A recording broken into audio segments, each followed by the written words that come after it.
And are you refreshed? Yes. Good. Now what?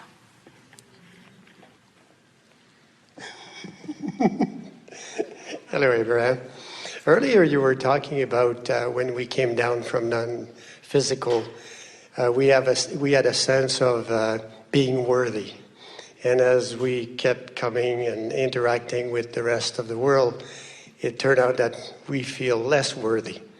And I wonder if you could explain to us or tell us how we can regain that sense of worthiness that we originally experienced.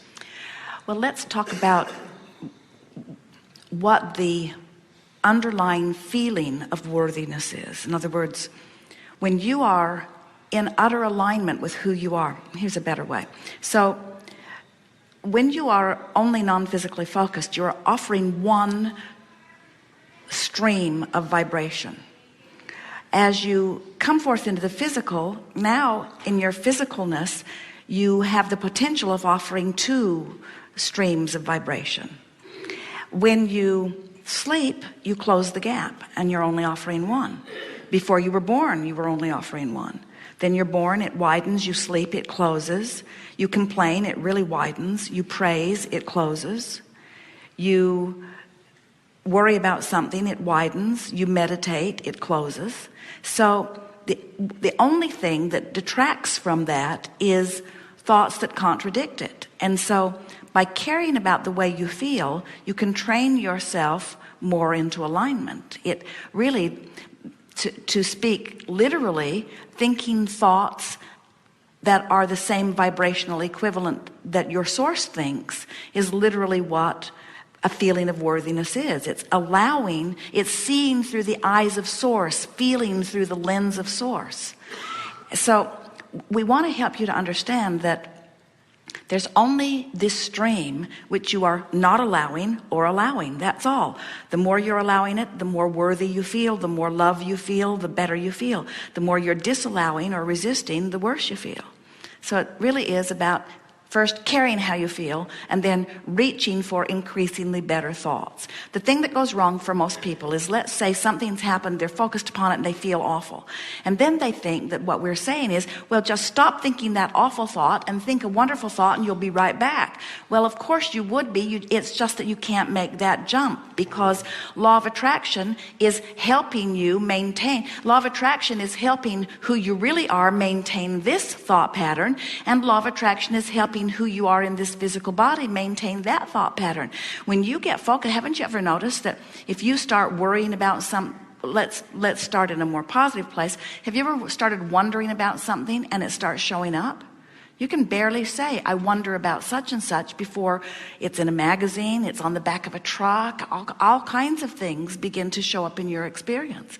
And so when you realize that law of attraction is responsible for keeping the swirl of thoughts nearby, then you realize that it's illogical for you to think a thought that's a big departure from where you've been hanging out lately.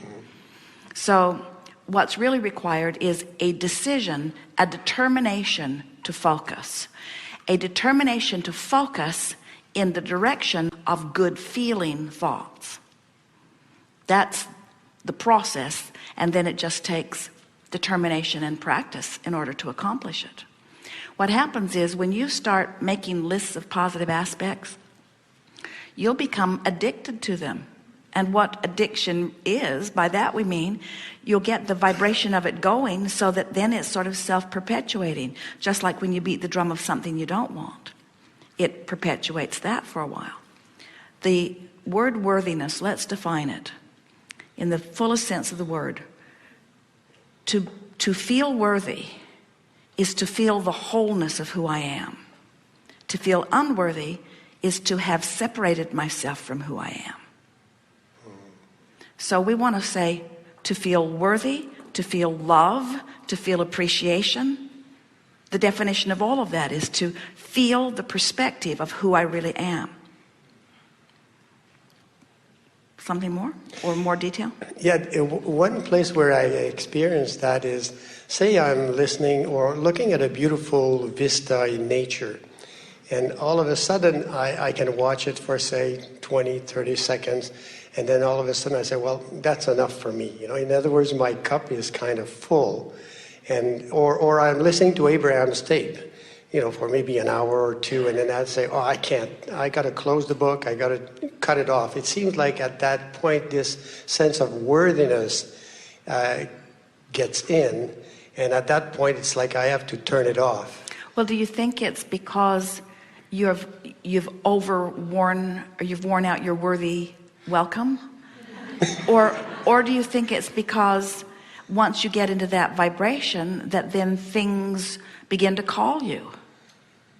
Okay, to action or to do or to live it or something like that? Because we're not encouraging you to find a subject and be happy there forevermore. We're encouraging you to use whatever subject you can find to tune yourself to a higher vibration, and then law of attraction is going to bring you a whole lot of things that match that vibration. So we don't think that's an example of unworthiness. We don't think you're pulling yourself away from it because you don't feel worthy of it. Do you?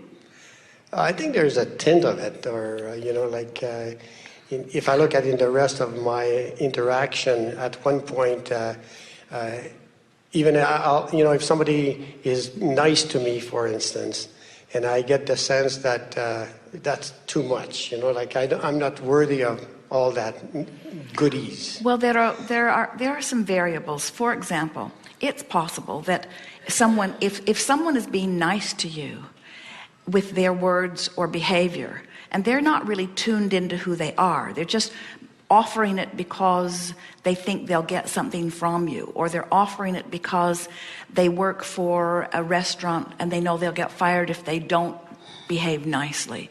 If there's not a sincerity, and by sincerity we mean a vibrational match between their behavior and who they really are, it doesn't ring true to you, and you can feel the discord in that. Sometimes that's what you're talking about.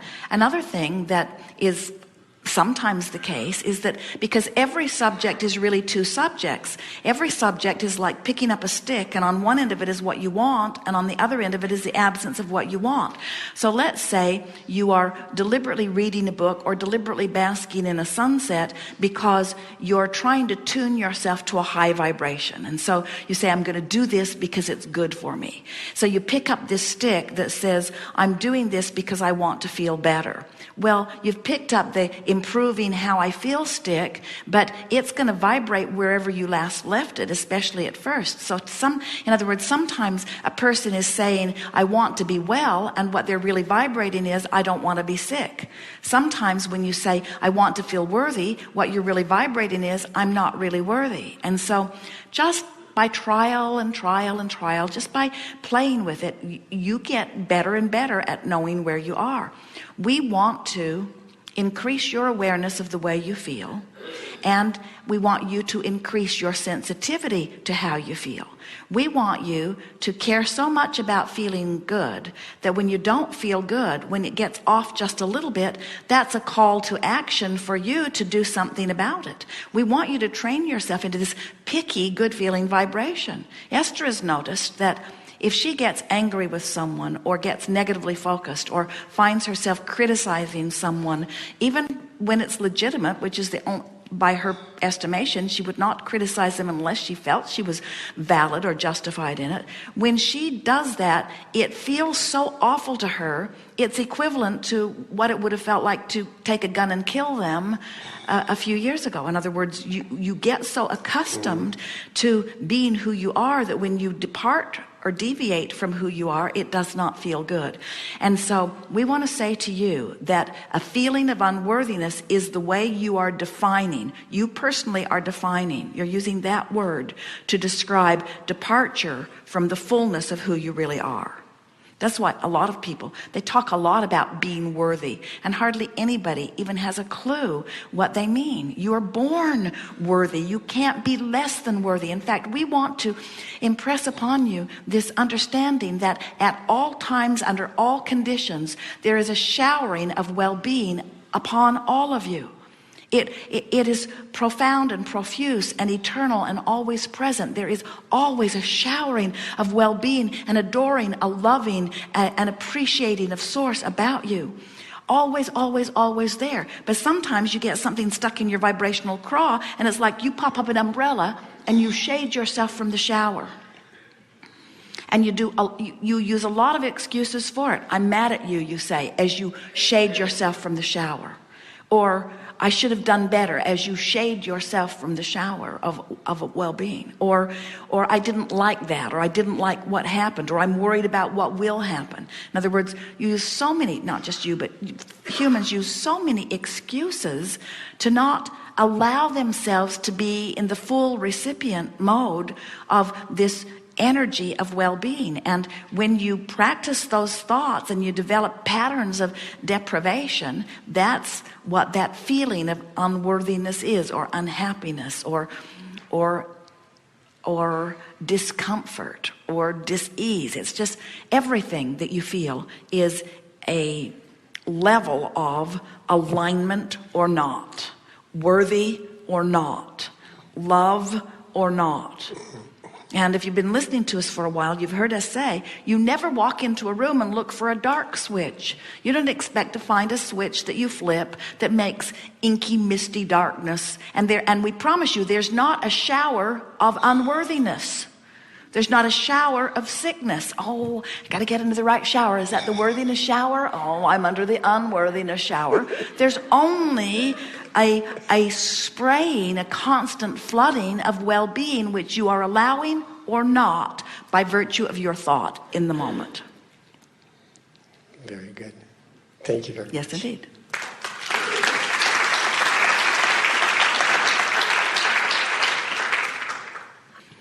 Another way of saying that is, things are always working out for me. They're always working out for me. The escrow is there. It's already completed vibrationally, and all of the forces of the universe are in the process of bringing me to that. So everything is working out for me. And we can't think of a better phrase to